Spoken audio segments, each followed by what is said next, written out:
விஜயா ரோஹிணி கிட்ட கேட்குறாங்க, ஏன் ரோஹிணி எதுக்குமே நீ வந்து இது கொடுக்க மாட்டேங்கிற, அட்ரஸ் கேட்குறாங்க அட்ரஸும் கொடுக்க மாட்டேங்கிற, உங்கள் அப்பா பேர் கேட்டால் அப்பா பேரும் சொல்ல மாட்டேங்கிற, உனக்கு அப்பா இருக்காரா இல்லையா, இல்லை நீ மலேசியா தானா இல்லையா, இதெல்லாம் எனக்கு தெரிஞ்சாகும் ரோஹிணி, நீ ஏன் யார் எது கேட்டாலும் சொல்ல மாட்டேங்கிற அப்படிங்கும்போது ரோஹிணி உடனே சொல்கிறாங்க, ஏன் ஆண்டி இவங்க வந்திருக்கிறவங்க யாருன்னே எனக்கு தெரியாது, முதல்ல இவங்க மலேசியாவிலேருந்து வந்திருக்காங்களான்னு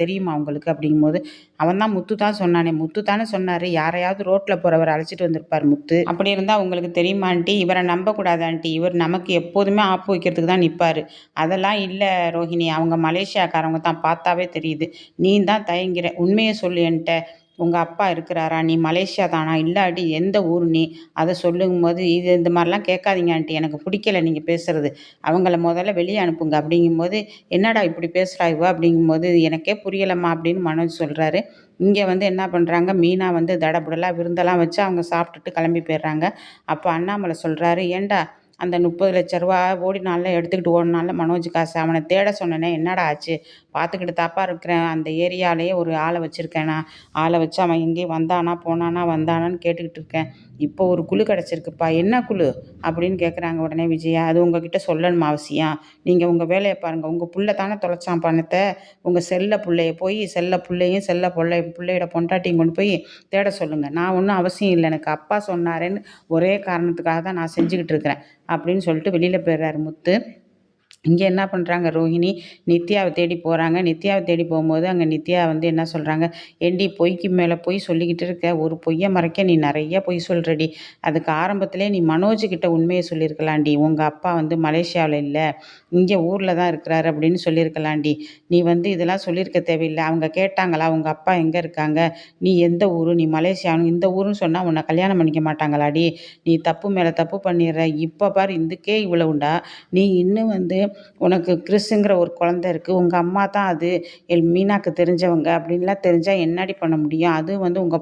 அவங்க பாட்டி ஊர் தாண்டி உங்கள் அம்மாவோட ஊரும், இவ்வளவும் மறைச்சிருக்கிறியேடி, இது நல்லா இருக்கா உனக்கு அப்படின்னு நித்யா கேட்கும்போது, நான் இங்கே வந்தது எதுக்கு தெரியுமா நித்யா, நான் கொஞ்சம் ஆறுதல் அடையலான்னு வந்தேன், நீ என்னன்னா இன்னும் கொஞ்சம் எனக்கு வந்து இது பண்ணுற, இந்த முத்து இருக்கான்ல முத்து மீனாவும் என்னைய பணம் பணம்னு கேட்டு ரொம்ப தொந்தரவு பண்ணுறாங்க, ரெண்டாவது எங்கள் மாமியார் வந்து எதை எடுத்தாலும் உங்கள் அப்பாட்ட கேளு உங்கள் அப்பாட்ட கேளு இதே சொல்கிறாங்கடி அப்படின்னு, அப்புறம் சொல்லாமல் என்னடி பண்ணுவாங்க, நீ சொன்னது தப்பு தானே, உங்கள் அப்பா பெரிய கோடீஸ்வரன் சொன்னது தப்பு தானே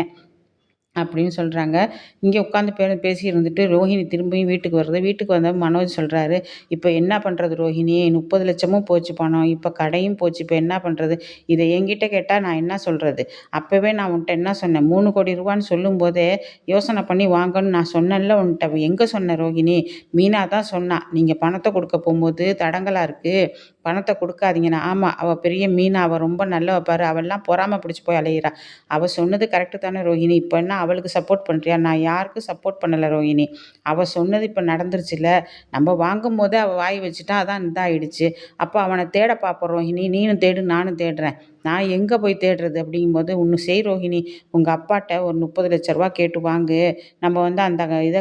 இதை சந்தோஷ் சார் கொடுத்துட்டு அவரும் வந்து டீலர்ஷிப்புக்கு பணம் கொடுக்கணுங்கிறாரு, அவர்கிட்ட கொடுப்போம், முதல்ல அந்த 30,00,000 வாங்கி அவருக்கு கொடுப்போம், அவர்கிட்ட கொடுத்துட்டு அதுக்கப்புறம் கடைக்கு வந்து நம்ம கொஞ்சம் கொஞ்சமாக வியாபாரம் பண்ணி இந்த கடனை அப்பா கொடுத்துடலாம், 27,00,000 ஜீவாட்ட வாங்கினதை அப்படிங்கிறாரு மனோஜ். அதுக்கு ரோஹிணி சொல்கிறாங்க, எப்போ பாரு பணம் பணம் பணம், எங்கள் அப்பாட்ட கேளு எங்கள் அப்பாட்ட கேளு, உங்கள் அம்மா இப்போ தான் வந்து சொல்லிட்டு போனாங்க உங்கள் அப்பாட்ட பணத்தை கேளுன்னு, இப்போ அடுத்தது நீ ஆரம்பிக்கிறியா அப்படின்னு பேசிக்கிட்டு இருக்கும்போதே விஜயா உள்ளே வர்றாங்க.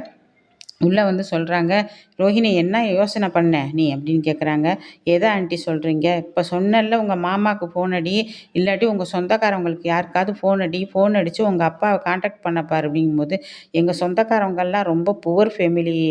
ஆண்டி அப்படிங்கிறாங்க, அவங்க இருக்கட்டும் உங்கள் அப்பாட்ட இந்த செய்தியை சொல்லுவாங்கல்ல அப்படின்னு சொல்லும்போது, இல்லை ஆண்டி எங்கள் அப்பா அதை வந்து எங்கள் அப்பாட்ட வாங்குறதே சிரமம் ஆண்டி, அவரே வந்து சிரமத்தில் இருக்கும்போது நான் போய் பணம் பண்ணண்டா, உங்கள் அப்பா கோடீஸ்வரர் தானே, நான் அதனால தானே கேட்க சொல்கிறேன், உங்கள் மாமாவுக்கு நீ ஃபோன் அடித்தா என்ன, ஏன் நீ அவருக்கு ஃபோன் அடிக்க மாட்டேங்கிற, ஃபோன் போட்டு என்கிட்ட கொடு அப்படிங்கும்போது, இங்கே வந்து அப்படியே முழிச்சுக்கிட்டு நிற்கிது ரோஹிணி. இல்லை ஆண்டி சும்மா சும்மா பணம் கேட்காதீங்க நீங்கள், அவங்கள்ட்ட எனக்கு கேட்கறதுக்கே வெட்கமா இருக்கு. நான் தான் சொன்னேன்ல அவர விட்டுட்டு வந்துட்டேன். எங்க அப்பா விட்டுட்டு வந்துட்டேன். ஏதோ மாமா வந்தாரு, நல்லது கெட்டது செஞ்சாரு. அப்ப அப்ப வந்து செஞ்சார்ல, அந்த மாரி இப்ப கேளு. 30 இல்லாட்டி ஒரு 15,00,000 கேளு. இவங்கள்ட்ட தூக்கி குடுக்கலாம்ல. இவங்கள்ட்ட தூக்கி குடுத்துட்டு கடைய நீங்க உங்க இதுக்கு நடத்தலாம்ல." அப்படின்னு ரோஹிணிய பார்த்து விஜயா ரொம்ப சத்தம் போடுறாங்க. அத கேட்டு ரோஹிணி அப்படியே நிக்கிது.